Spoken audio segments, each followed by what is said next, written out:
2, 1. Well, it's gone week by week. We're still here. We got Jordan Love's our quarterback still, and it's fun being a Packers fan right now, ladies and gentlemen. It's being fun being a Packers fan. But let's head to the intro, ladies and gentlemen.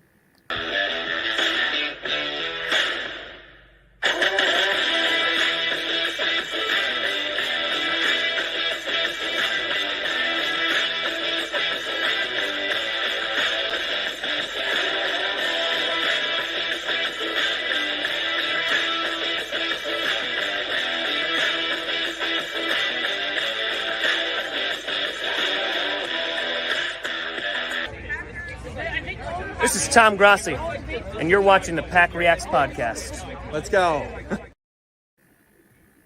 Hello, everybody. Welcome to Pack Reacts. I'm your co-host, Jamie Adler, with along with our other co-host, Mike Arano, and we have our special guest tonight, John Carlson. Woo! I'm back. Welcome back, John. Thank you guys for letting me come back. No Yeah, problem. absolutely. Jeremy, I think that was the best you've said my last name this whole time. Oh, yes. Yeah, you usually say like something that's, I don't even know how to pronounce it, but it's actually Arvonia, just so you know. I haven't corrected you till now, but This entire time, so you've done this Well, entire time without correcting me. you know, I don't want to correct you. It sounds so. I figured I'd compliment you for being pretty close that time. It was pretty close. So Okay. good job. Yay. Good job. All right. Back to the show here. All right. Well, we've gone through this. The Packers right now, 2-3, head into the bye week this week. And tonight we'll be talking about this past week on Monday Night Football. But we're going to be talking about specifically here the New Orleans Saints and Packers game where these two guys here, there we go, right below me here. Yeah, somewhere like that. Went to the Green Bay Packers game. So we'll be hearing their input and how that game was. And we'll be the big question on tonight's show, as you see the episode title, is Matt Lafleur the problem for the Green Bay Packers right now? We don't know. We'll let you know of our answers here. But let us start off with, John, how is it going to that Packers game? And Mike, you can go into it too. It was incredibly cool. One, because it's always awesome being a Lambeau. Two, because it was, no matter what happens the rest of the year, the most exciting Packers game of the season. It was Jordan Love's first comeback win. They demolished the Bears week 1, which was amazing. But there's something even more special when you're at home and it's a 17-point fourth quarter comeback. So we had a ton of fun. Mike and I were tailgating with my girlfriend's family and his dad beforehand, which was great. It was a beautiful day, 70s, sunny, breezy. Home opener, first Jordan Love tunnel run. So there was not a single complaint about that game. Unfortunately, the season's kind of, it's been 2 games, so it's hard to say, but things have gone a bit south since then, so it's kind of a different conversation than we might have had a few weeks ago if we were recording this right after the Saints game, but it was a ton of fun, and I'm sure Mike would say the same. Mm-hmm. Yeah, no, I totally agree. What's interesting is most people think of Green Bay, Wisconsin as like a really cold spot, something that would be worse weather than New York, where John and I are from, and, Philadelphia, where Jeremy's from. Mm-hmm. But actually, it was the opposite that week. I almost felt like I was going to like a resort, down south. It was great weather. I mean, it wasn't super hot, but like it was like perfect weather where it wasn't like 70s, right? High 70s. It was just great weather for that game. Usually when you go to a Packers game late in the season, let's say playoffs, you're worried about, snow, the plane not landing because of snow. You would think you wouldn't have that issue in, September when we went. But actually, I had to move my flight to Friday. I was supposed to leave on Saturday. I had to move my flight to Friday because New York was going to have a tropical storm come through on Saturday. So luckily, I was able to move my flight. I don't think the storm was as bad as it was supposed to be, but it ended up being the best thing moving to Friday because there was a lot going on that week. I think since everyone watching here should be Packers fans, it was our home opener, obviously, as you see, kickoff weekend. The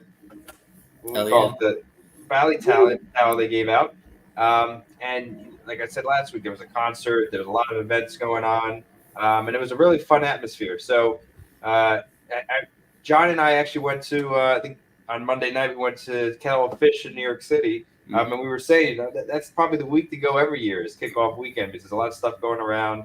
If the Packers are kind of in this limbo spot for the next few years, you kind of take a risk like Jeremy's doing right now.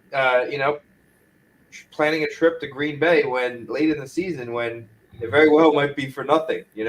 So at least in the beginning of the season we had some hope, and it was a fun game, and they came and it didn't start out well, but had a great fourth quarter. I know I, for one, was screaming. John and I were not sitting next to each other. I lost my voice. Absolutely. Yeah. I was trying to get everybody else around us standing up, yelling, and it was a great time. So definitely the best comeback I saw in Lambeau because, like I said, the past two games I'd gotten were shutouts. We almost, though, and I texted this to John during the game, and then I'll stop after this. But I almost saw another shutout just the other way this time. But luckily, that wasn't the case. So that would have been crazy. 3 shutouts and then time being the other way. Yep. What was striking and amazing was watching Jordan Love play with so much confidence. Yep. He was dialed in. The touchdown he threw to Dobbs, the touchdown he ran in, the 2-point conversion he threw to Torre. He can play so well, I think, when he has confidence. And since Bakhtiari went down, and since he struggled a bit the last 2 games, the confidence has been totally gone, and you can see it. But there were so many flashes during the Saints game that made me really excited. Mm-hmm. Yeah, and with a banged up team. I mean, I remember, I was in Titletown earlier, then I was walking over to like the stadium view area to meet up with John and his family for the tailgate a little bit before we went into the stadium. And right when I'm about let's say 2-3 minutes, I'm walking by the war memorial they have out there right outside the Rush Center. And I look at my phone and I see an inactive list. Bakhtiari, Jair, Christian Watson, Aaron Jones, and I'm probably missing somebody else. But all those guys, you're like, this game's probably not going to go our way. We came all the way out here. Granted, it was a fun time regardless if they won or not. But, we want to see a win. And, they pulled it out. So props to Jordan Love, props to the young guys that game that they showed that down the stretch you can have a bad game and then win it down the line. So, it was an impressive game, and I thought hopefully maybe they'd kind of use that as a kickoff point for, some success later on in the season. So far, it hasn't been the case, but we'll see. Maybe the bye week gives us some needed juice, but I think kind of that Bakhtiari injury is really not sitting well with us. It's just a offensive line that's banged up right now and can't win in the trenches. It's going to have downstream effects, especially when you have a young quarterback, young players. You need to protect your quarterback, which we're not doing. So, right. Mm-hmm. I just want to ask John 2 quick questions, and then I'll tell you what happened when I was watching the Packers that day. First question: me and Mike talked about this last week about a little bit of his experience. What are your thoughts on the wave at the Packers game? I love doing the wave. I get the sentiment is you don't do the wave on offense. I get it. I don't fully get it because how distracting can the wave really be to the guys in the huddle? I don't think people are that loud when they're doing the wave. I absolutely agree the wave is better on defense, but I don't know. I don't totally understand the whole don't do it on offense thing. Mike, would you like to counter that? I absolutely would. But by the way, I don't know if anyone's watching Thursday Night Football right now, but we just saw Taylor Swift, another Taylor Swift sighting. So, we're going to create our own counter here. Jeremy, can you put that up on the screen right now? No, I'm just kidding. But that's this did not happen back then. I don't think Taylor Swift and Travis Kelce were a thing back when we went to this game. You think she's coming to Lambeau on December 3rd? That's true. We're going to have to go out there, You guys Swifties in the house? Any Swifties here? No, I'm not. No. Me neither. Although I do like a few of her songs. I do too. Good. But no, I'm not going to go crazy about Taylor Swift. All right. So my rebuttal to that. If you watched the episode last week, John, you'll see I'm not a fan of the wave. So here's my issue with it. Right. One on offense, you should be dialed into the game, not going, woo. Yeah, right? I get it. Right? It only takes a second though. And and two, I know you don't think it's that loud, but I think it kind of is because you have a whole section, right? And you go like, woo, It's true. Like, no, it's louder than you should be on offense. It's louder than it should be on offense, right? But if you're only doing it once over the course of the game, I don't know. Yeah, I get it. At baseball games, I think it's a different story. At football games, and then like the other thing, you say do it on defense, right? But then actually now you're not being loud enough by doing that. That's right? true. Because, maybe you got to do it on special teams.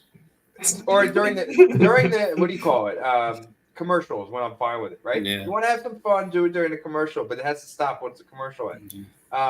There was a guy at our game that was trying to do it. I saw him. He stood up and he keeps going to people like, "Ready, 3, 2, 1," and he started it, and then it got like maybe a row or two over, and just kind of died out. I'm like, good, just keep dying out.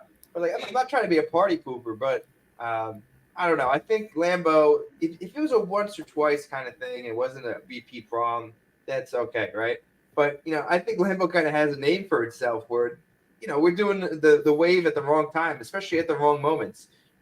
So I think we're just going to have to go cold turkey. Don't do this anymore, we can't be trusted with it. So, so that's my thing. But I know we're just trying to have fun. Everyone's a paying customer, right? But, I view this as more than fun. We need a win. We're trying to win a Super Bowl. So, and I really think that the fans during the game, and if that game was in New Orleans, we don't win that game. 100%. No, we don't. 100%. We shut it down. Fans, right, but I think the fans really in the fourth quarter brought the noise. It made it difficult for Jameis Winston, who isn't the starter there anymore, to operate that offense.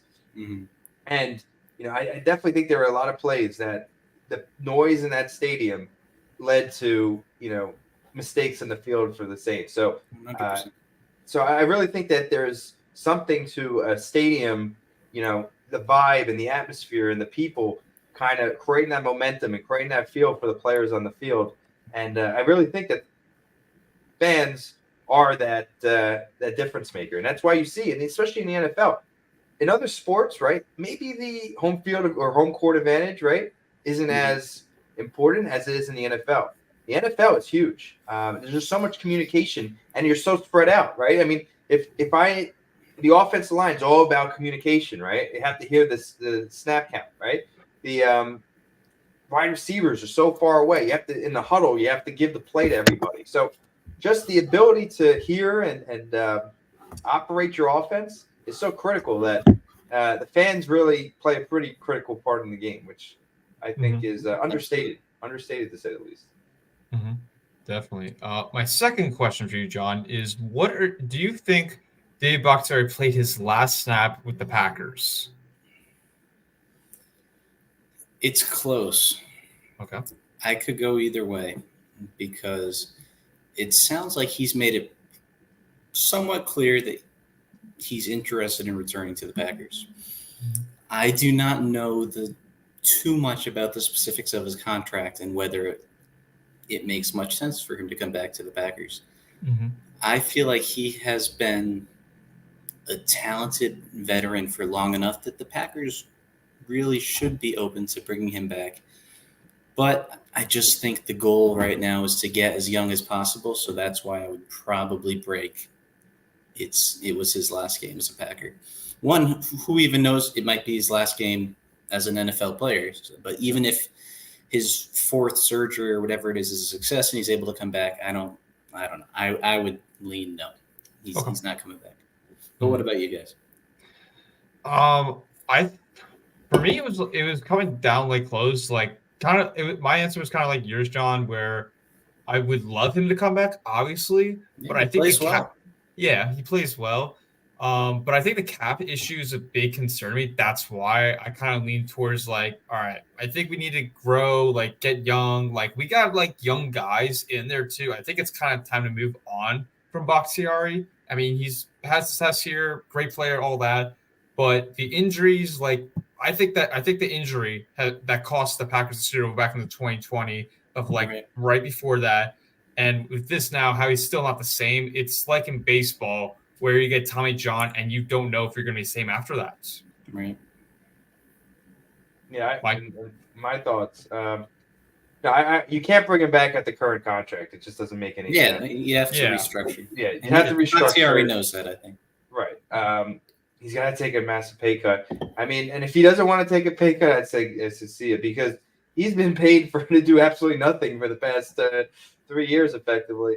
He's just not the player. Even if he came back, he's not going to have the upside long term that he did in the past. That's going to demand that salary. So, unfortunate situation for the Packers and for Bakhtiari, just the injury, everything that happened.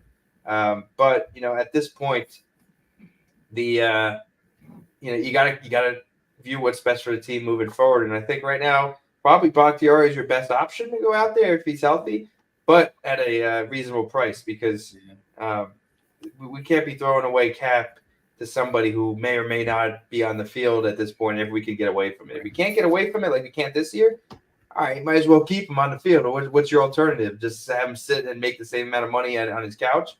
He's kind of doing that now because he had the surgery. But I mean, I would like to know, and I said this last week too. I would like to know if the surgery really is necessary or if it's something that it's gotta be. I feel like I think it's probably gotta be, but like I don't know why he didn't need the surgery, during the off season. Like why he needs it now. That's what I don't understand. Did he do something to it to make the injury worse, or did he kind of just ignore it and then decided now I'm going to do it because maybe I don't really want to play this year? But maybe that's just a hunch I have. I don't think he quit on anything. I think from the reporting made it seem like it was an issue they were aware of, but we're hoping he could play through. I don't know. Yeah, and we might not never know, but I know he wants to be out there. I'm sure he wants to be out there too, but it's just unfortunate. It really is. And now, here's something that I don't think is going to happen, but like it's part of this conspiracy theory. Maybe he wants to go to New York next year, right? And I don't know. That MetLife turf is pretty bad. That's the problem, right? That's the problem. If he had to go after giving all this hard time about the turf and make that his home stadium, where it's 8 to 9 games a year, depending on if you have the 17th game at home, right? You're going to be on the turf plus the preseason games if you're there and any postseason games if you're at home, right? Like it's kind of against the precedent he set, right? He hates turf. Now he's going to make a decision to go play for a team that plays on turf. So, to me, that may not make sense, but, it's playing with Rodgers might change that. And that goes to show you, does he really think about the turf or is he just saying this to try to, make change? Which I hope they get rid of turf across the league too. It doesn't hurt anybody. We'll find out. Right. But if he really truly believes this, he should not be going to the Jets or any team for that fact that plays on turf. If the Jets offer him a few million more, I guess he'd probably test his luck on the turf. Probably. I'd agree with you. But I don't see any team really at this point, even with Rodgers and his best team, overpaying for him. It just of course. Now that you've seen all the information, you can't give him a ton of money. And unfortunately, the Packers they paid the wrong guy early. They paid the wrong guy early in retrospect. They should have paid Devontae early instead of paying Bakhtiari early. But left tackle is a more important position. I understand what the thinking was. You don't have a crystal ball, but fortunately, we paid a lot of money to a guy who, he didn't earn it. But it is what it is. Yeah, definitely is. So I just want to go back to talk about what happened when I was watching the Saints game. So you two were added. I was unfortunately not watching the first first quarter of the Packers game. What? You didn't tell me this, Jeremy. So I missed the first quarter because there was professional day at my major. And here's the interesting thing. On a Sunday? Yes. Oh, yeah, right. Yes, you said this. Yeah. On a Sunday. My major did that for some reason. It was in the morning from it was from 11 till 2:30ish, around that time. So that was annoying to me a little bit. But I got to meet an NFL agent that day. And that was the agent of John Kuhn, Mr. John Kuhn. Cool. And Mr. Kevin Gold is the NFL agent, ladies and gentlemen. He does especially long snappers majority of the time, and he did John Kuhn. And when I got to ask him about his time with John Kuhn and with the Green Bay Packers, he told me that he thought that John Kuhn was appreciated and the organization did like devoted him, like treat him well, as like Rodgers would say, like how Rodgers said previously, like guys didn't get treated well on their exit outs. Now he thought that John Kuhn got treated very well because fullbacks don't last that long, and he felt very happy with his career and very happy with the Green Bay Packers. So that's my take a little bit of like that situation. But he was just telling me about how Russ Ball always doing the crunching numbers, working like the exchange of like they send this spreadsheet of like numbers and then they make a counter offer and then they make an agreement. Like he kept telling me usually like the meetings are like 3-5 meetings for like contract negotiations, like for his wise sake. But yeah, John, he was also like telling me of like how like deals were going down, sign autographs, how many he's have to, all that kind of stuff. Just like amazing to see that, of just hearing about that. And big fan of John Kuhn. He's the best. Experience. He was a beast. It's a good experience, Jeremy. Jeremy's going to be running a team in one day. Yeah, bring him on the podcast. You should. I'll try to. I'll try my best. I'll try to reach out to him about it. We've already had people come on before, like Wes Hoskins and Matt Rand. Yeah, that's awesome. So we'll try and do that. But we got John here too, so that's another special treat here. Yeah, I appreciate that, but John Kuhn's agent's a little cooler. Yeah. You know, Jeremy, you got to reach out to Wes when you're looking for an internship. Seriously, see if you get into 1265. Don't forget about us, though. I bet you could. I probably could, honestly. I mean, we should all just try like work for Wes during the draft next year. Yeah, honestly, we should. Or do the what was the thing you were mentioning of how like all of the YouTubers, Mike, you were mentioning like how they should get their own like press box or like something at the, like for the draft boys. You were saying before like they should have like draft and like the YouTubers like Rossi, Cheesehead TV should get like exclusive like seating section, like something like that for coverage. I forget what I said. I have a lot of ideas and I end up forgetting what they are. But you know what they should probably do is, like I said, we really should lean into this kind of thing, because I think it's like citizen journalism and it's good. And especially like we don't get that many viewers. No one cares about us. But like, you know, it would be good if you had like one or two from every team and you're at like an event like that. And maybe you don't necessarily, you have like a booth outside or something. And then, you know, people could come and talk, like kind of like what Grassi did with the 30 for 30, where John and I met, you know, like that.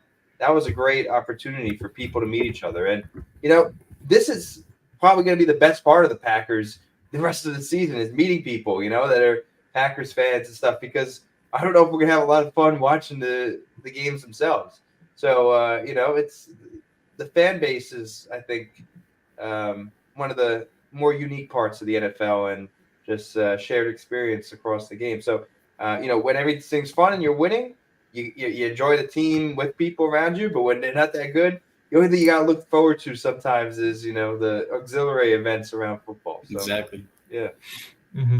Definitely. Yeah. Just awesome, like, to meet that. But yeah, I did make it back in time to watch the game. Like, right. It was like, I think 5 minutes till it was halftime. I was just like yelling at the Packers. I'm like, this is lousy coaching. This is a terrible team. Get Jordan Love like heck out of town. Almost like I was like on a rant there for a bit. And then it's like I was getting hyped. Like the best play I saw was probably the Jordan Love like juking out Demario Davis running for the touchdown. Like that was awesome to see that. I yelled a lot of times for him to run when he had like a wide open, like could have gone down the field. I just kept yelling like as Mike Holmgren used to yell at like Favre, like run, you son of a gun, like just run, keep running. And then when the field goal this happened, it brought me back to when I went to the Packers-Vikings game a couple years ago when it ended a tie. And the kicker for the Vikings at that time was Daniel Carlson. Excuse me. And it just kind of reminded me of like that exact kind of play. He missed it barely, almost the exact same spot as last time. And I'm just like, deja vu all over again, kind of, except the Packers tied that game. But this game we won. So it was like, I'm happy. Just happy to see that, especially like in his first game at Lambeau Field too. So, I have a question. I just thought about this, talking about random ideas I have, right? Okay, boy.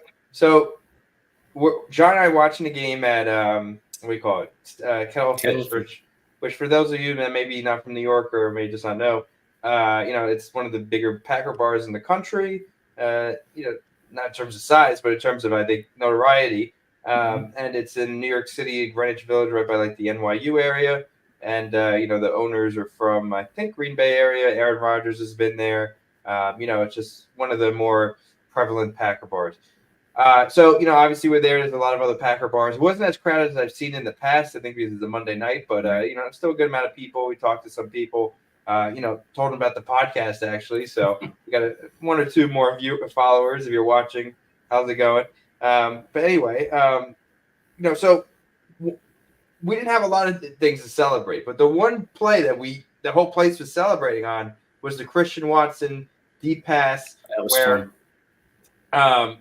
makes the catch. I think it was, maybe a little bit tad underthrown, but he catches it and runs it. And then what's his name? Marcus Peters, right? Tackles him with the double Dirty hand play. horse collar. Dirty play. Right? I get why he did it. That was a dirty play. So I was mad for two reasons, right? And John knows the second reason, right? One, obviously, that we would have been up by 7 at that point. Probably would have won the game if he probably would have won if he scored, right? Two, I needed 11 points from Christian Watson to win my fantasy league game, right? 11 points. And, he didn't have that great of a game before that. It's a PPR league, so I think he got 1 from the reception, and it was like an 80-yard reception, so he got 9. So he had like 1.5 points before, and then that was 9, right? Obviously, scored that would have been 6 plus the extra 15 yards or so it would definitely have gotten me over what I needed. But because of that, I didn't get it. I almost lost because I was down by 1 before that, but luckily he got that like little out route in like one of the last drives that he caught for like 2 yards, and the PPR just brought me over. I won by like 0.8 of a point. But anyway, I thought that was a dirty play, right? Although people were saying afterwards that was the smartest play. It was smart. It was smart. But here's the problem, right? And I have a problem with this, right? If you're telling me that the smartest play you can make in a position, right, can have an indirect effect, right, to hurt the other player, right? Because that's the whole point why horse collar is not a legal tackle, right? Because dangerous. It can hurt him, right? It's dangerous, right? So we're saying that we're going to try to disincentivize people hurting another player, right, because of the penalty yards, right? But in that situation, one, it's not even full 15 yards because it's within the 20-yard line, right, or the 15, so it's actually half the distance to the goal. So now it's only 7 yards, right? Mm-hmm. But 2, that saves a touchdown, right? And it's probably the best thing you can do. Mm-hmm. Then we have a problem here because we can't allow somebody to get tackled horse collar because it could massively hurt them. That's the point of the penalty in the first place, right? Like that's like saying, this is sometimes I sound crazy, but right, if the punishment for the crime is less than the benefit of the crime, you're going to commit the crime, right? Yeah. So if I'm going to kill somebody, right, and I say, well, I'm only going to have like a slap on the wrist, then I might as well kill people, right? Because it's better to kill that person than the punishment I'm going to get, right? So I don't know if that's what Marcus Peters was thinking, but exactly. Right? Obviously, that's to an extreme, right? It's to an extreme, but it's true in terms of this situation where it was a dangerous play, right? Because that's what we're saying with the penalty. But the penalty is actually getting the penalties better than not doing it, right? So what we need to do is it almost needs to be like soccer, where you get like a penalty kick. If you do that, where he has a straight line to the end zone, and you bring him down by a horse collar like that. It needs to be like a penalty pass. So every other sport has that, or not every, but like soccer, the penalty kick. Right. Hockey's got the penalty shots. Right. Basketball's got flagrant fouls. Right. I don't think the NFL would ever do that, but I agree. There's got to be some kind of solution. There's got to be some solution, because what I would do, right, is take everybody off the field, have the quarterback on the 20-yard line, right? God. Have 10 seconds to throw. He has 10 seconds to throw, right? It's just the guy who made the play, the penalty, versus the receiver, right? And he's got to try to score a touchdown within the 10 seconds. Isn't that what they do at halftime of the Packers games? The high schoolers come out and they see who can complete the longest pass? Not the longest, but they put it at the 20, right? So you got to see if the guy can outrun, basically. Like Devontae Adams would be great at that. He would just beat the guy off the line of scrimmage and it'd be wide open because there'd be no safety help or anything. Pretty cool. Right? So you're going to take the guy down. Now you're going to need to show that you can guard him 1v1 in the 20-yard line, right? Like there's got to be something, because basically that happened. He should have been thrown out of the game. Like there was nothing that could have happened to that would have been penalized this guy for doing that. and he could have ended his career in theory. Yeah. I mean, when you bring that up, when I think about that as like back in NBA version of like the 2016 NBA Finals when the Cavs are taking on the Warriors, Cavs come back 3-1, and LeBron James is going up for a slam dunk. Draymond Green hits him so hard that LeBron couldn't move his arm whatsoever. He could just like fisting on the floor for like 10 minutes at least, and Draymond didn't even get like a flagrant. He just got a common foul for that. But it's kind of like almost the same thing. Like LeBron was about to hit the game-winning like bucket basically, and he didn't. And then he had to take some foul shots, take the free throws. But like in football here, it should have been like kind of like what Mike's saying, like a penalty kind of kick or like kind of free play. It just should have been. That's what I would say. But I think Marcus Peters should have like definitely got like a warning for that. So obviously, like just get like a warning for being thrown out of the game. I feel like. Well, he did. I mean, you get it's a what do you call it? Unsportsmanlike conduct. So you get 2 of those. Oh, okay. So that's what they put in there for that. But Okay. maybe I don't know. Maybe you get like a free field goal that you could try to take from or something. Like there's gotta You're be right. something. They could have called an unsportsmanlike conduct on top of the horse collar. Yeah. That would have made sense to me. Yeah.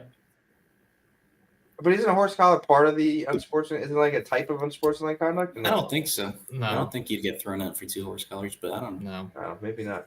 But I don't know. There's just got to be something because you see that play, and he very well should have done that, right? And the whole point of not giving a penalty there is to protect the player. You're not protecting the player by making it better to hurt him for the other team than otherwise. So I don't know. It just doesn't sit well with me. I know it's not within the rules. They made the right call based off what the rule is. I just feel like it's something to look at the end of the season, which they're not because it's not. No one's talking about it, and it's just me. But they're not going to look at it. But it's something that it should be some kind of extra penalty if you do something to the guy that has the end zone right in front of him, and you bring him down like that. I just think there's something that needs to be done. Yeah, definitely agree. All right, let's move on to the episode question for tonight. Is Matt Lafleur the problem for the Green Bay Packers right now, guys? All right, who wants to go first? I did a lot of talking. It seems like I need to stop talking. So Jeremy, why don't you go first? All right, I will read my speech that I said to Mike right after the game. He did. I honestly didn't see that right away, Jeremy. Sorry about that. That's why I didn't answer you right away. But this is basically a speech. All right. The team is bright and young. There are going to be times where we love it, like Jordan Love, or we hate it. This is an evaluation year for everyone. I still believe in Jordan Love is QB1 for the future. Yes, he made bad decisions, but that's part of the process. He will learn and grow as a QB with us. The weapons, they need to catch the ball, like Monday Night Football game, which they are talented guys, and I really like a bunch, like Watson, Dobbs, Reed. They just need to catch the ball. On the defensive side, we need to address safety. It's a major weakness. We have Simone Biles' husband out there. That is not helping us. Not helping us. At this point, we should probably put Simone Biles out there, like we said last week. And still don't understand why we didn't address it. Like in the draft, you had plenty of opportunities like Brian Branch, and we didn't address it. That was a big problem for me. Injuries suck. I know it's part of the game. I want our guys back in there badly, like Bakhtiari, Jones, get more involved, Jerry Alexander, Watson, early in the game. Coaching, we need to be more aggressive. I loved it when we were having the Saints game, and we were aggressive in that 2-point conversion, not stopping, keep going. Love to see that. And we need to keep making adjustments. It is tiring and sickening me how we're making adjustments late in the game when we need to make them on the fly. Cannot wait till the end of the game to make that. We need to make it right away and soon fast, kind of like in basketball where they make adjustments, boom, fast. And Joe Barry, for goodness sakes, Joe Barry, play man coverage. We do so much better when we play man coverage. He did play man coverage. Use Preston Smith. Well, Preston Smith is a joke for that part here, guys, as I'll get to him in a second. We cannot have guys playing 10 yards off like Kevin King in the NFC Championship game. We cannot have that. It's a joke how you allowed Preston Smith to cover the top 2 receivers in football the past 2 years, Devontae Adams and Justin Jefferson. I will give him credit, though. The run D was much better despite playing without your great linebackers. You got to fix it, Joe Barry, because this is your last year. And last but not least, Matt Lafleur, why can't you make adjustments? As I said, we cannot keep this going till wait and Jake can make a huge comeback. You need to make them before you're on the hot seat. You got to make them. I'm not saying to do it like in a basketball right away, but need to be more consistent and fix it. Got to take risks, man, and come up with better play calls. I need to see that. Lafleur got to be held accountable, and get his team to play fourth quarters. That's my speech. Yeah. Then you said, is John good for tomorrow after that? She is. He's here now. All right. Since I didn't answer you there, you want me to answer you now? Sorry, it was late by the time I got back, and then, my bad. Anyway, okay, so here's what I think.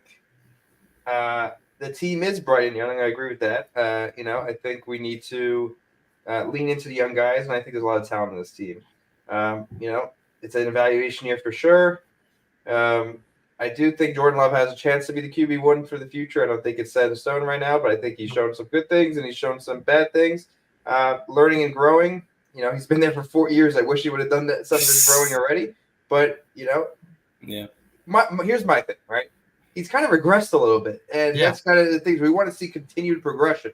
Maybe not Super Bowl level, but, have you seen Patrick Mahomes really regress? No, it's step by step forward. He's kind of regressed a little bit. Now, I don't know if it's all him or, the offensive line, the coaching, the play calling, the scheming, not having Aaron Jones in there. There's a multitude of things, but he has a little bit of regress since those first 2 weeks. So, or first 3 weeks. So, not great there. The weapons need to catch the ball talented. They're young. They're probably not running the best routes all the times. They're up and down. Romeo Dobbs had a really bad drop this week that he needed to catch. So, I agree there. Defensive side. All right. I'm kind of just go on my own tangent here. Everyone's giving Joe Barry a hard time. And, I tend to agree. I don't think Joe Barry's the best guy we could have there. I'd probably say this is the last season. But, as Andy Herman's been on the record this week for saying, the defense has done its job. The defense has been good enough to win games. What, they put 14 points on the board? They did well against the Raiders. Yeah. And then against the Lions, I mean, they didn't play great, but, the offense could do anything. So, the defense has been good enough. Have they been outstanding? No, but no one ever really thought they were going to be outstanding. They've been good enough. What's really been the big weakness to this team is the offense. The offense can't do absolute anything. So that is, I think the bigger question here. Everyone's worried about Joe Barry, which I'm not too worried about Joe Barry. I think he's going to be gone at the end of the season regardless because his time is kind of up. This was his season to show what he could do, and I think he hasn't showed it. So I'm pretty confident he's going to be let go at the end of the season.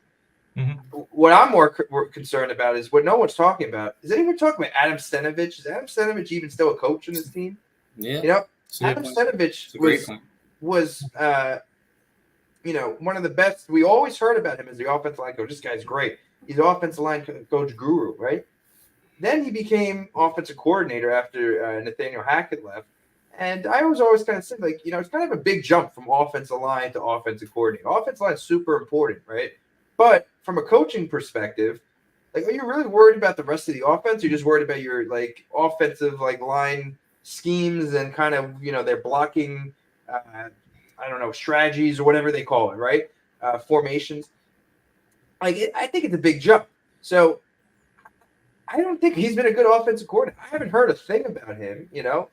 I don't even know he's on the team. If you don't watch those coordinator press conferences that they do, you don't hear anything about Adam Stenavich. So I'm a bit concerned there. Now I know that offensive coordinator on a team that has an offensive-minded head coach isn't as important as maybe, let's say, a defensive-minded head coach because they're not calling the plays and all that. But what's the point of having an offensive coordinator if he's got to get some blame for this? Look at his offense; it's just completely stagnant. And Matt Lafleur is getting all the blame.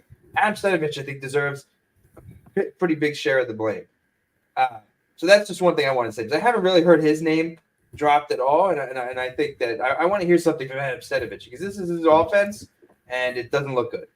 And then Matt Lafleur, should I get into that, or should I let John go and come back? Because I could talk about that too. Let's let John go first, and then we'll circle back to the Matt Lafleur. Okay. Yeah. I'll take it one side at a time, and I'll start with the defense, and then I'll go to the offense. Okay. I think that Lafleur keeping Joe Barry on as long as he has is a massive, massive indictment of him as a head coach.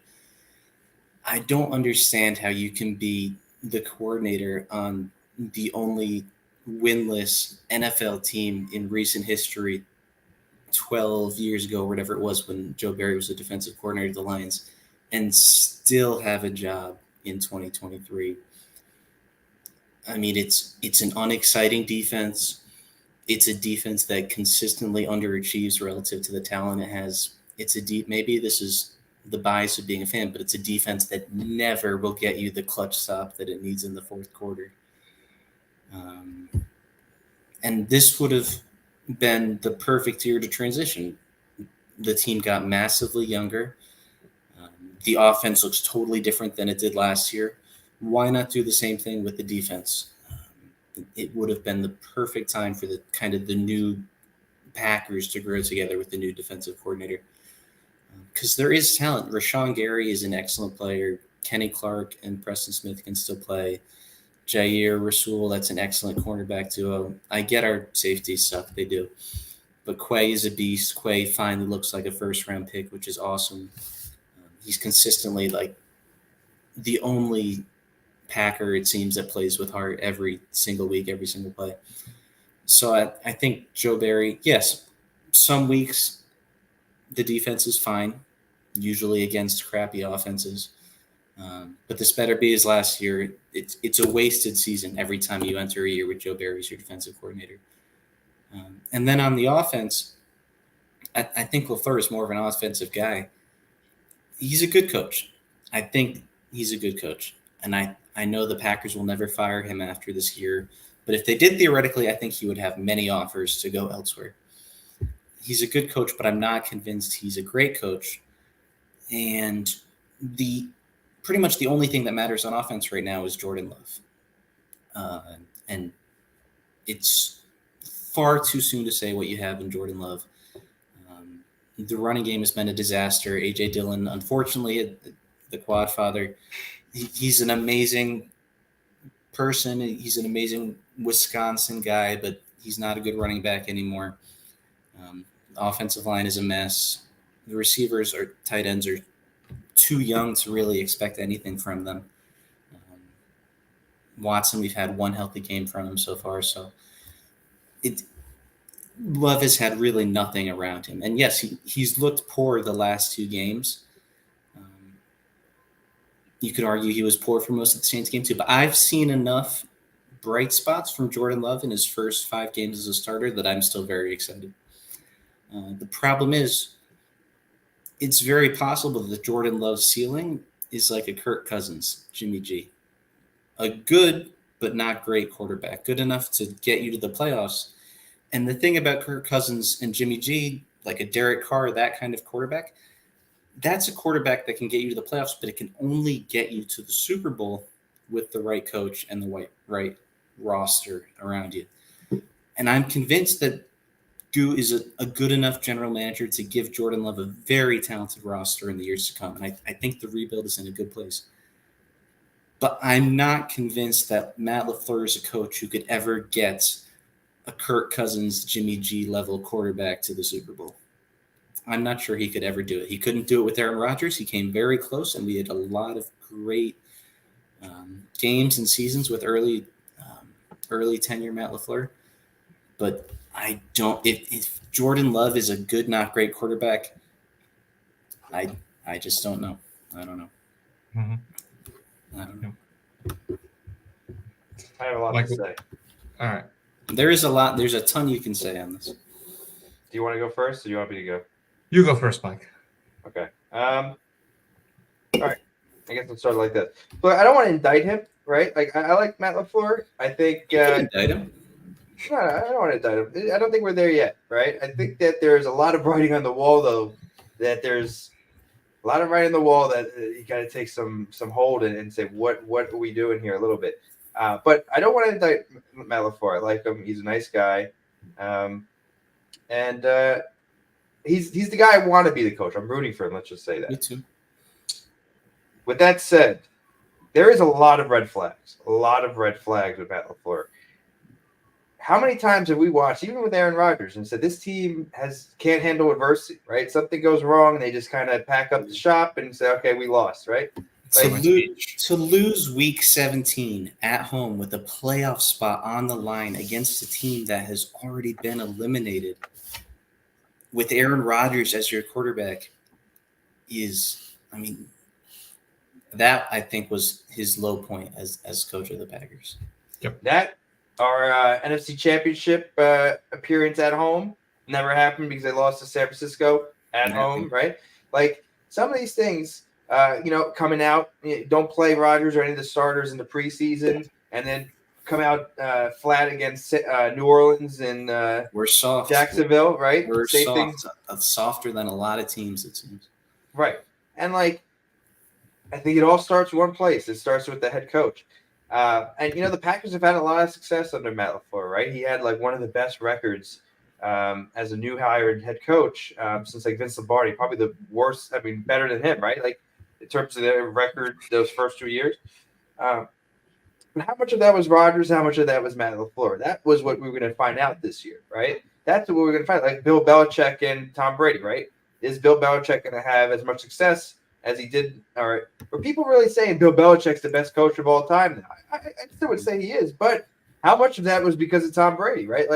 Mac Jones, now the Patriots are one of the worst teams in the league, and Bill Belichick's still there, right? Yeah. So, again, the coach can only do so much. You need the players around him, but the coach also has a big impact on the game. Look at, Andy Reid. Look at the guy in Kyle Shanahan. Philadelphia. Kyle Shanahan, absolutely. Nick Sirianni. Nick Sirianni, right? Look at Mike McCarthy in Dallas, right? He might have taken the year off and really kind of revamped his coaching style.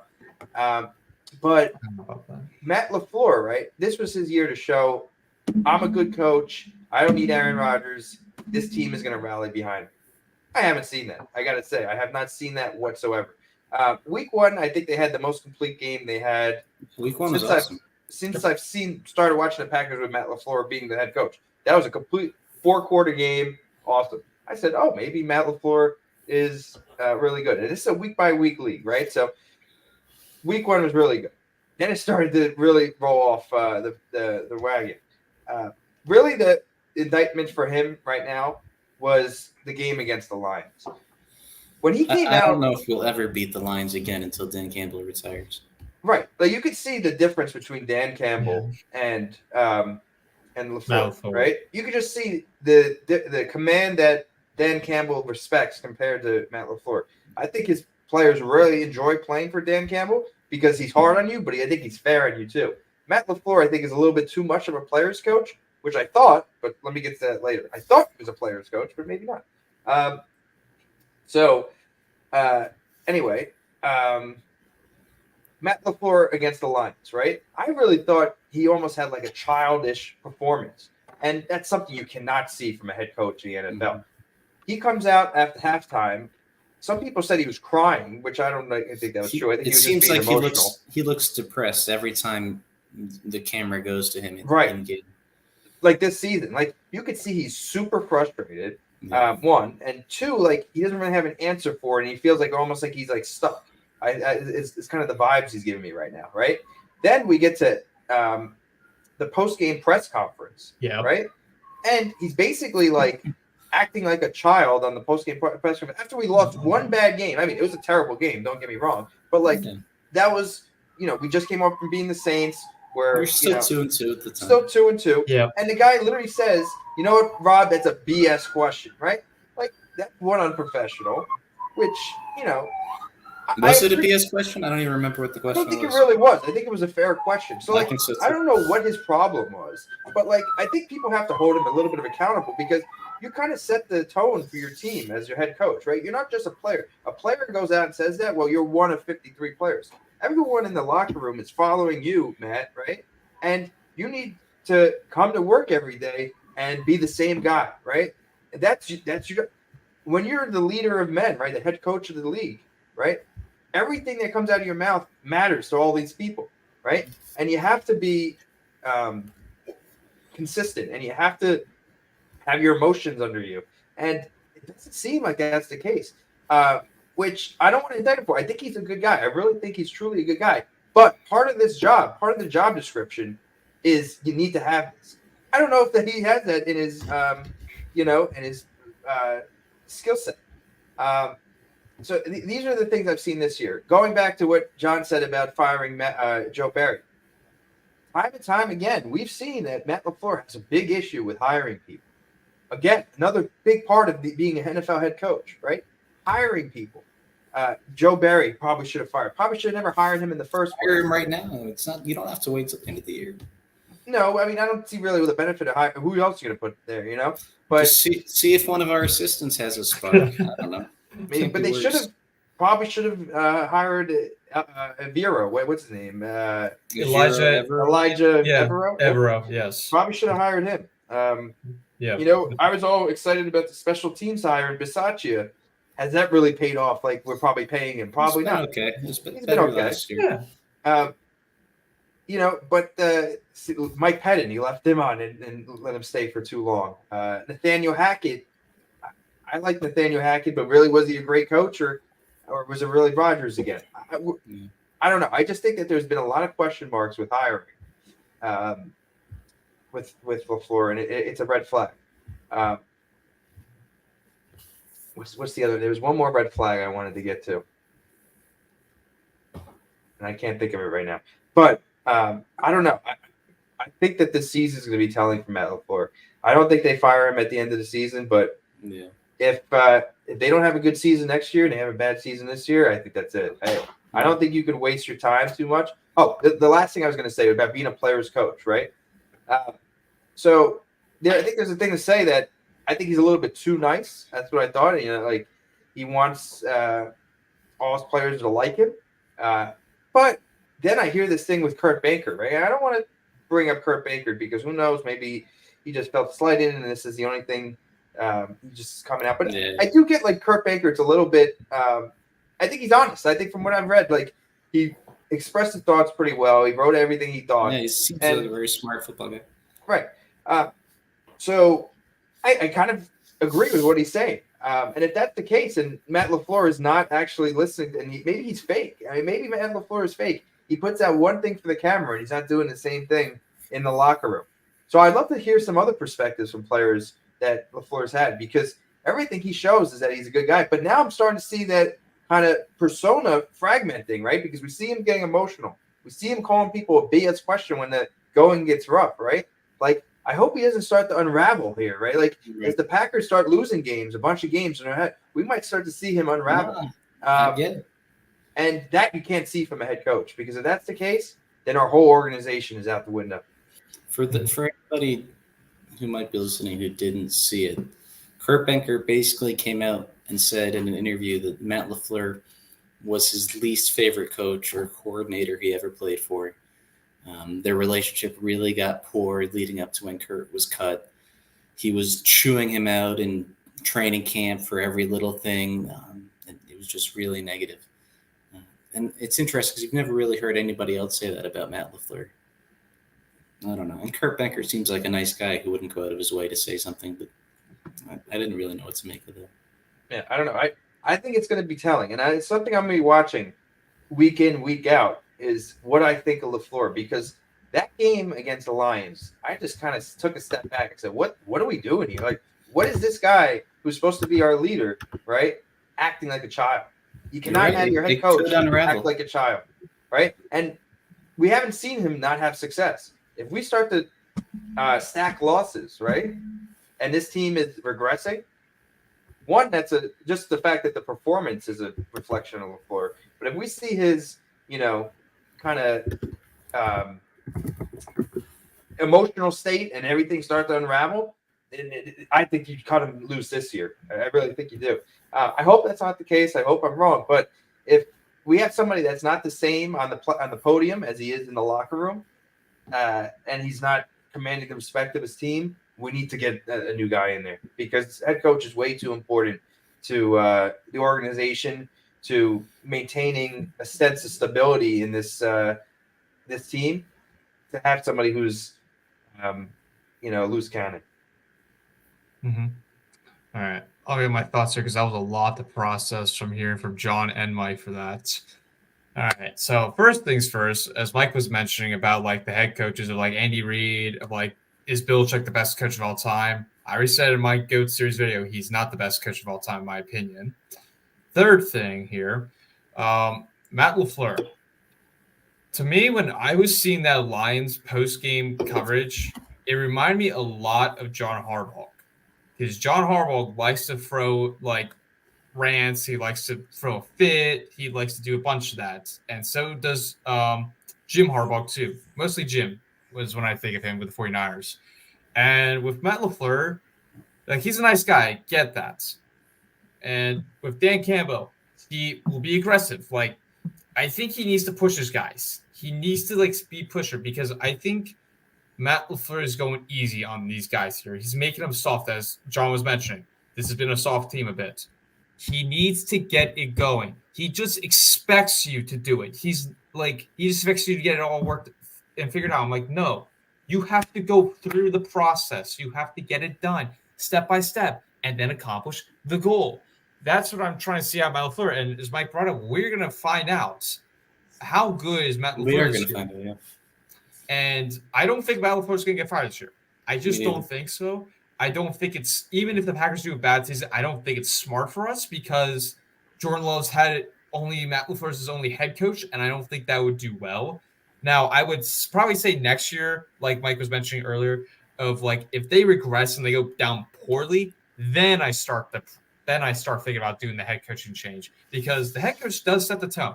It sets the tone, and I think he needs to get in the room, figure the stuff out, and get it going because he has to know this team is not going to be that great. It's just not. You got to figure it out. You've got to figure out key guys. Now, with the coach, with the hiring process, I do think he's too afraid to take accountability and changes. I think that's been the biggest thing that I've taken away from him all these years is the adjustments and accountability. Mm-hmm. That is something that's really stuck out to me when John was mentioning about Mike Pennington, Joe Barry, of how long he's been on there and everything.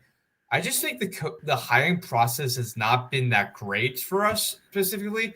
Now there were some I liked, like Adam Stenavich, like being offensive line guy. That was great. I don't like him being the offensive coordinator because it hasn't worked out. Now, he's not making the play calls and everything, but it hasn't worked out.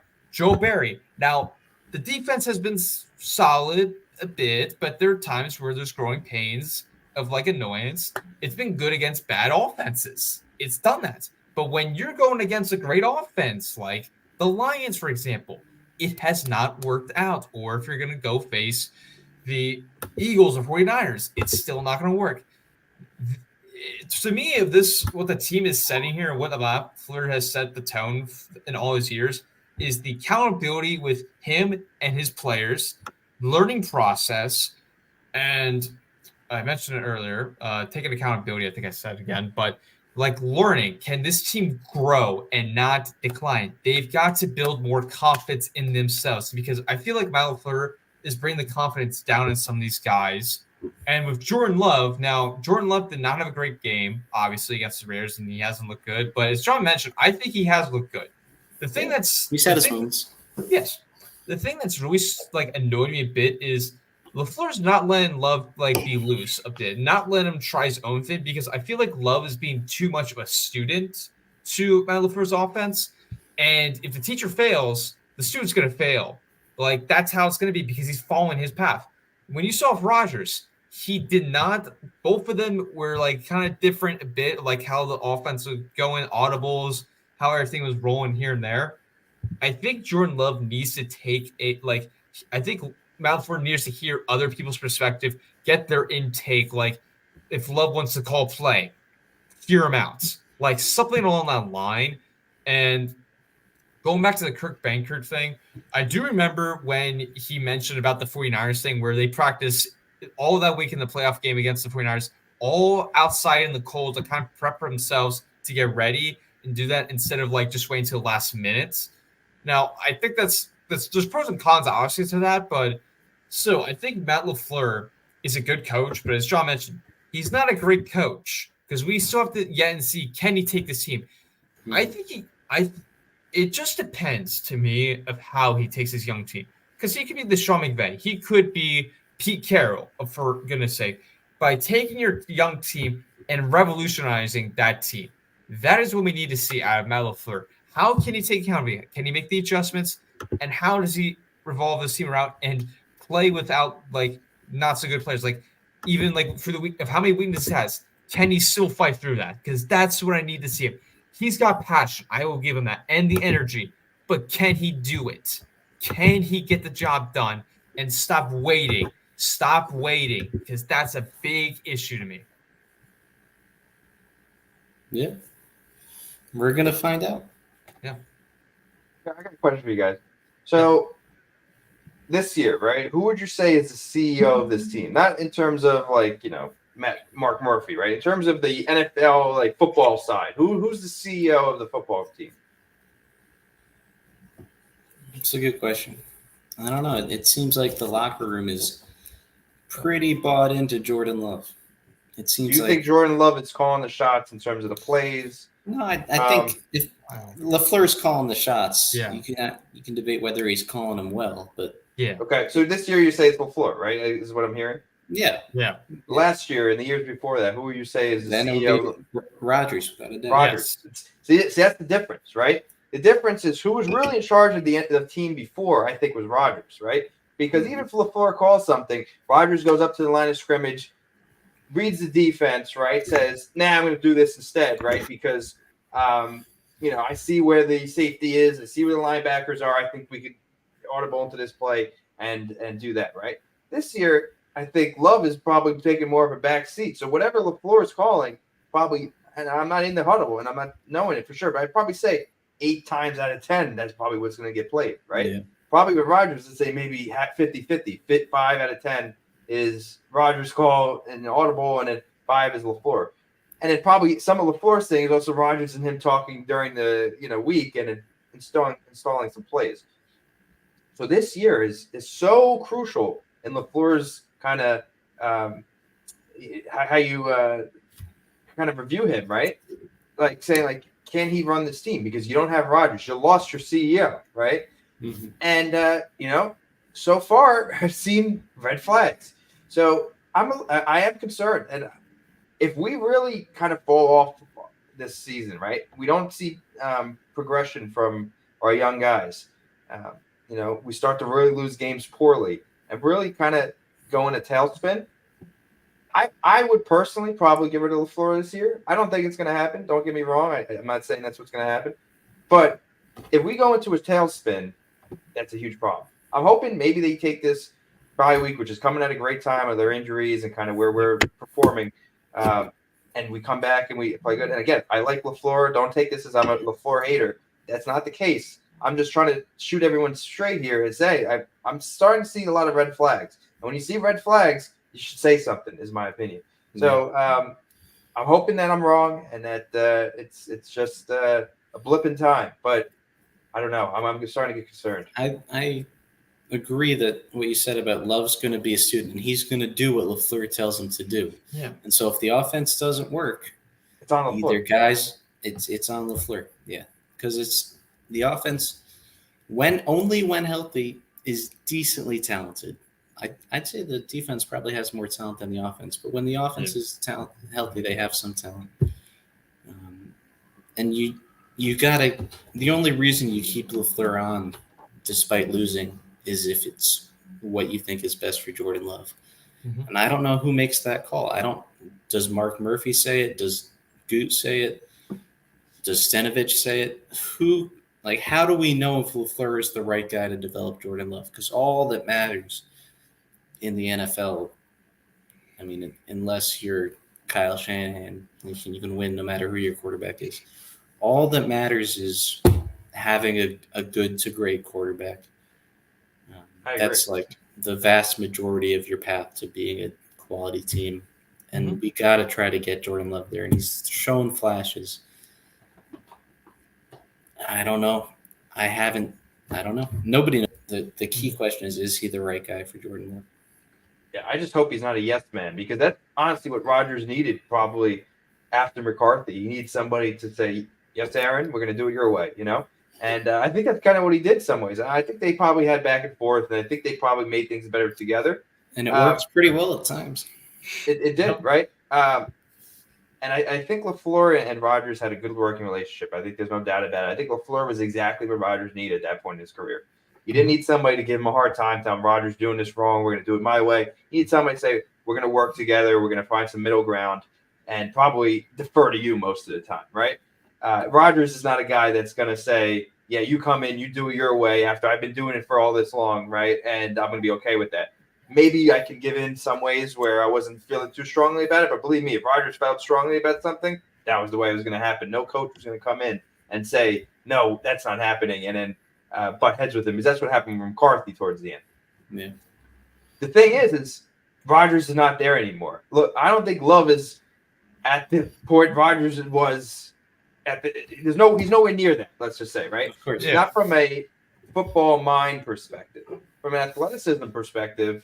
I mean, he definitely can run more than Rodgers did. I think he looked pretty good throwing the ball, but from a football mind perspective, I don't even think we're on the same planet, right? Like Rodgers is probably more gone on that compared to anybody in this league, right? I think he's probably one of the smartest guys I've heard talk in like the United States of America or in the world, let alone on the football field, right? So Rodgers is a real smart guy. The problem is his body, father time doesn't slow down for anybody, and he's not mobile anymore, right? Look towards Achilles, right? Like an aging player, it doesn't. If your body's aging, your mind can only do so much on the field, right?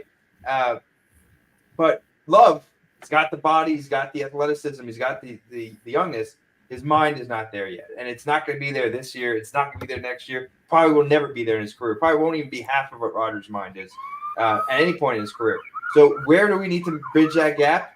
At the head coach position, and that's where LaFleur really needs to take control and say, this is the way we got to run this team. This is the way we're going to run things. We're going to grow Love to get to maybe 75% of where Rodgers was, where he could start to take some of those decisions on the field, even if he's not there at the moment, and mold him. And like John said, molding Love is number one, and LaFleur is how we could critique him. But number two is commanding the team and controlling the team right now. Disciplined. They're not, right. Right. They're not disciplined. And who's going to discipline them? The coach. I mean, you can have a player-led team, but you can't expect players to discipline other players. That's Joe not Barry's the way that not going works. to do it. I know. And then this is do we have leadership on this team? We don't from a player perspective. There's no what do you call it? There's no veterans. We don't even have captains on the team. That was kind of an interesting thing. Let's just talk about that for a second, right? Everyone was like, where are the captains on this team? There are none. I mean, did we even get an explanation why there was? Like, it would have been great if LaFleur came out and said, the reason why we're not having captains on this team, America, right, or fan base, is because we have a really young team, so we want to empower all our players, right, to have the same voice as each other, so we lift everybody up. Instead of having, like, a young player be captain and think like he's better than all the other young players, we're going to embrace like a common ground, right? We're just silence. Like, we have no idea why there are no captains on this team, right? Like, why? Like, why does it need to be silent? Let's be transparent. Let's explain. Let's try to use that opportunity to motivate people, right? Yeah. And say the reason why I have no captains is everyone is a captain. You need an Aaron Rodgers, you need a Devontae Adams kind of captain leader out there of like for the defense. It could be Jair Alexander, Kenny Clark, Devondre. Thank you. It could be on that for the defense. And then on the offense perspective, Aaron Jones. It should be Aaron Jones. I think it should be Aaron Jones because he is the leader of that offense, in my opinion. They do so well with him. When I saw statistics today, when they run the ball at least 15 carries, the Packers win every game. They've only lost 2 games during that process when Aaron Jones runs over 15, has over 15 carries. That was the Bills and the 49ers in the postseason. You run the ball, and that is your identity, Matt Lafleur. Now, it's not worked out through the injuries in A.J. Dillon, even though A.J. Dillon had a good game on Monday night. But, like, they've got to fix that. That's a big issue because that was one of the things when Matt Lafleur came in is we're going to run the ball. We're going to do so much better. Where has that gone is my opinion. Like, I definitely know the injuries have made, like, an influence, have made, like, a reason for that.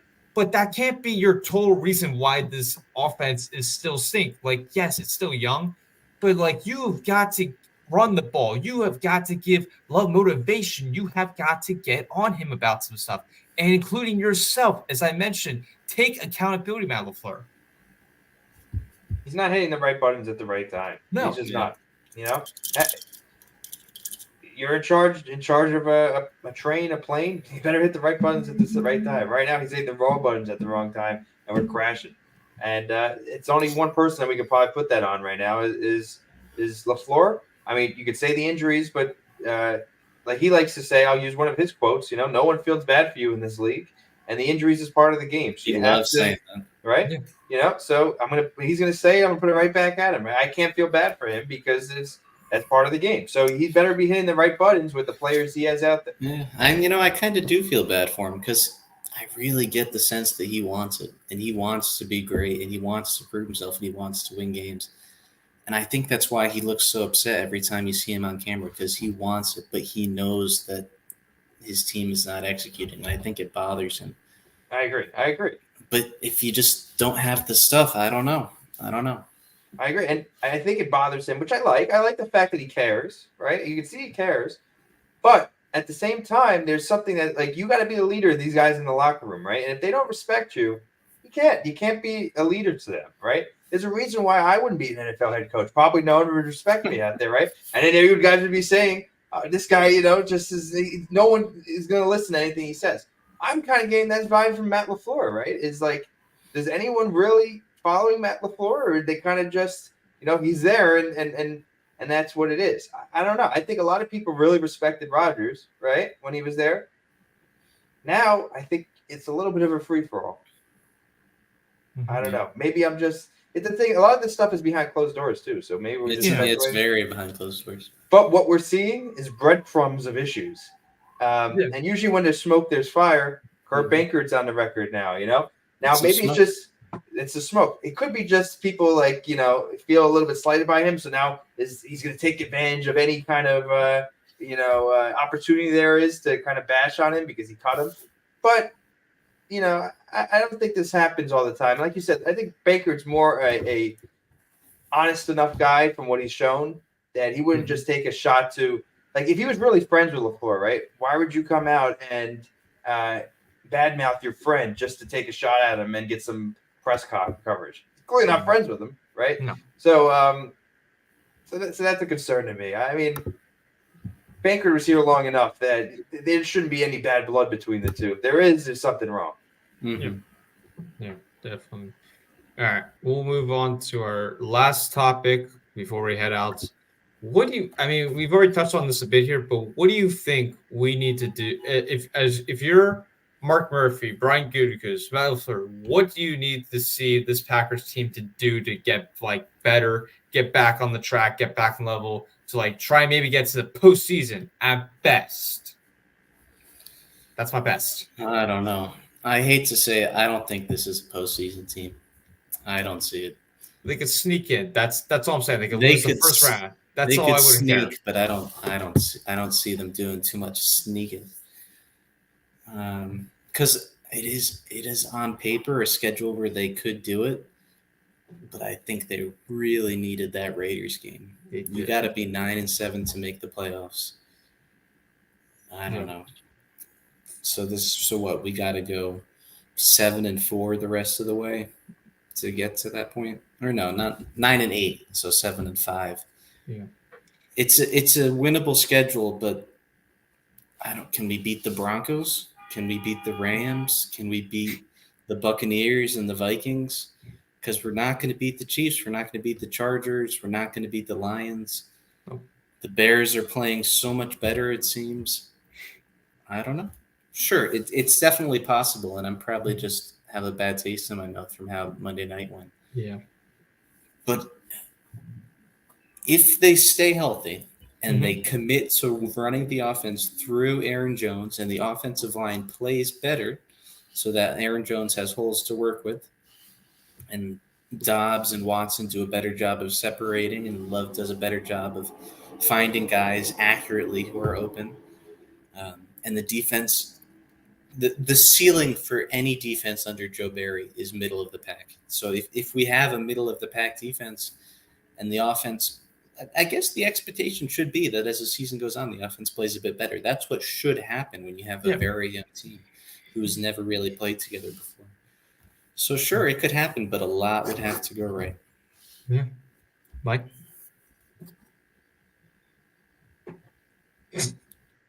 Oh, boy. I'm throwing in the towel, guys. No, I'm just kidding. No, I'm basically there. I told John before it was a must-win. You have to win this game to have any chance this season. They couldn't go 500 with Aaron Rodgers last year. Yeah. No.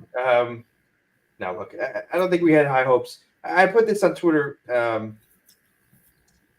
after the game. They are who we thought they were. You know, we said before the season, and that's not a bad thing. This was going to be an evaluation. No. It's not a bad thing. Although, what my figure for success in the preseason, which is where I'm going to go back to right now, is it's an evaluation year. Let's get better each and every week and know what we have in these guys. Is we got to start making decisions, succinct decisions moving forward. Do we want to keep these guys or move on from these guys, right? Because it's all a bunch of unknown, right? And if we don't make the right decisions now, we're going to start to move backwards very quickly.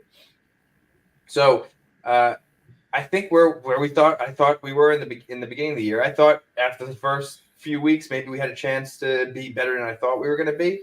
I'm not really under that opinion at this point. I think it could spiral very quickly if Lafleur is kind of what I'm concerned about at the moment and can't command this team.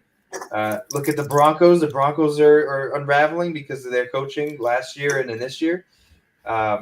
So I hope we don't start to unravel because that really would be a problem. Now, could we make the playoffs? Sure. But we can win the Super Bowl? Absolutely not. I mean, there's zero shot at that. Look at some of these other teams, San Francisco, the Eagles, Cowboys, the Chiefs, which I don't think the Chiefs are that great, but now they have Taylor Swift, so the NFL is going to, make them win regardless. Scripted. Yeah. So, his Green Bay team is not winning the Super Bowl this year. I'll put my money down. I'll make that prediction right now. Have you seen the script? Do you know that concretely? Well, I've seen Tom Grassi's "If the NFL is Scripted" each week, so yeah.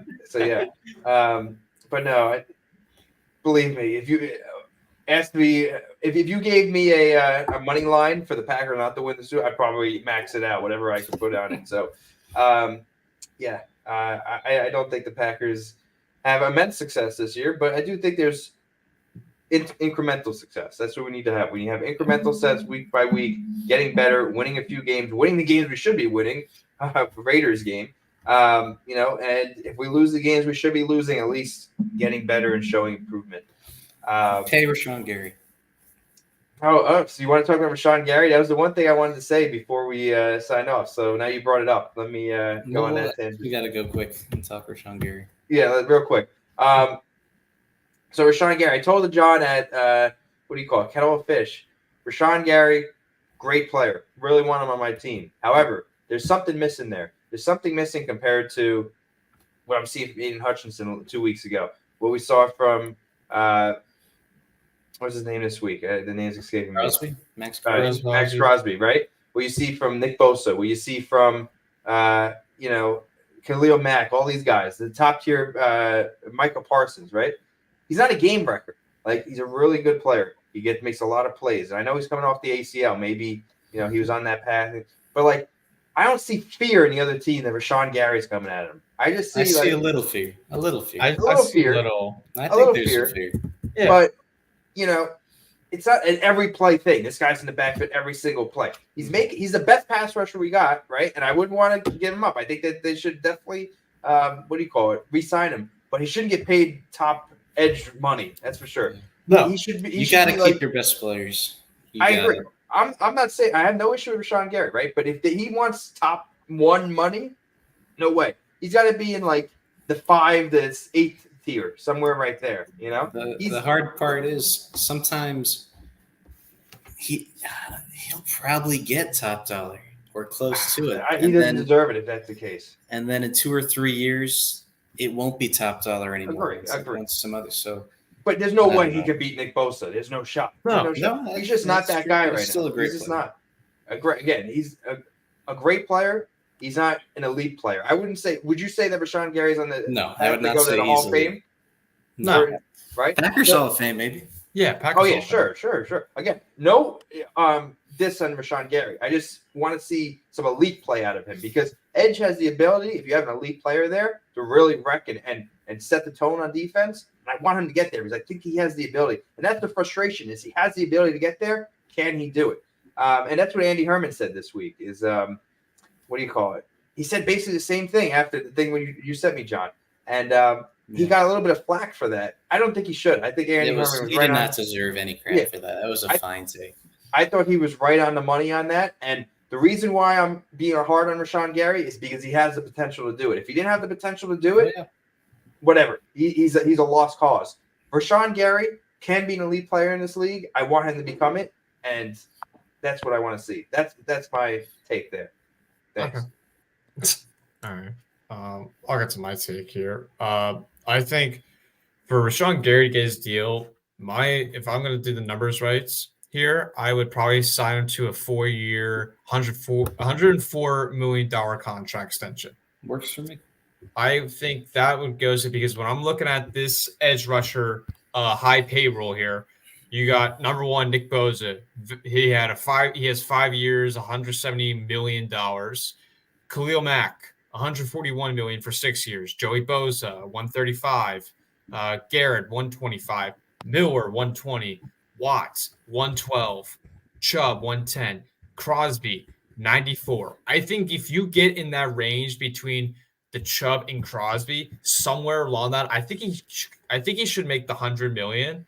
In my opinion, that's it. That's max. So I'd go right now. I think $100 million for you could go 5. I would probably 5 years, $100 million. I think he would take that for $20 million each season. I'm good with that. I think that would be the. He's not gonna want more than that though. I think he'll want close to 25. Which that's where I'm starting to have issues, right? Because I think he can get there, but I haven't seen it yet. And I think the ACL kind of hurt him. I agree, but I don't know. We're going to have some cap space over the next couple of years once Rodgers is totally off the books. Yeah. And if we do give him the money, then he better become elite. Because if you're going to get paid like that, now I have real high expectations for you, Rashawn, because he's getting paid for it then. You know?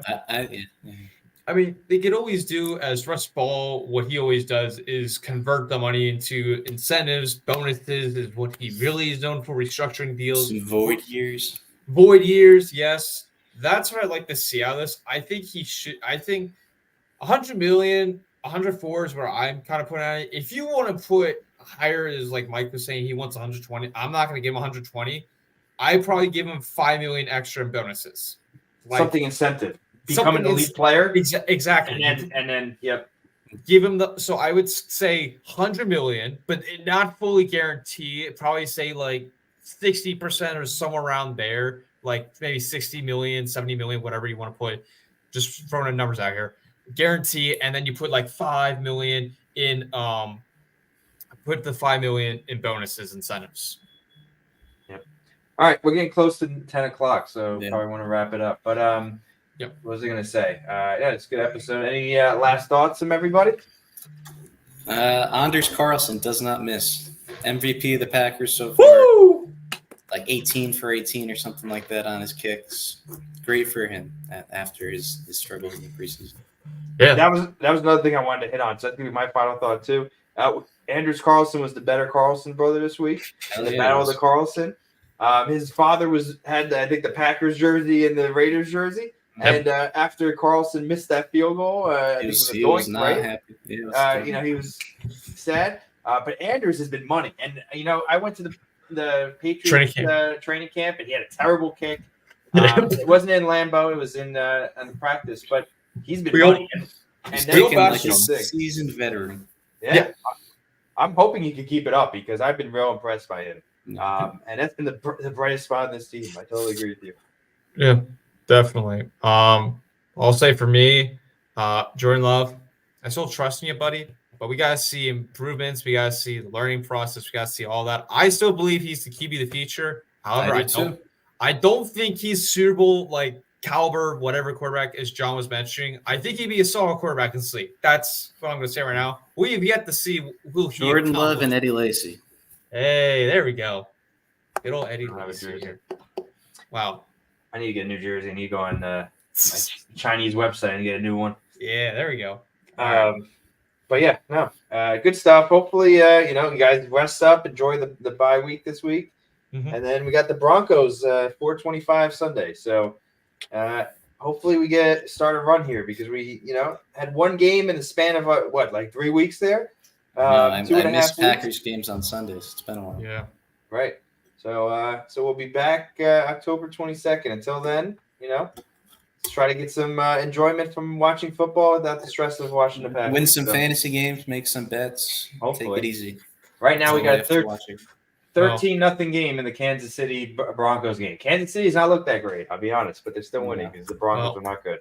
I'm 0-5 in my league, so it's fun season here for fantasy football, especially for me. Fuck. Jeremy, what are you doing?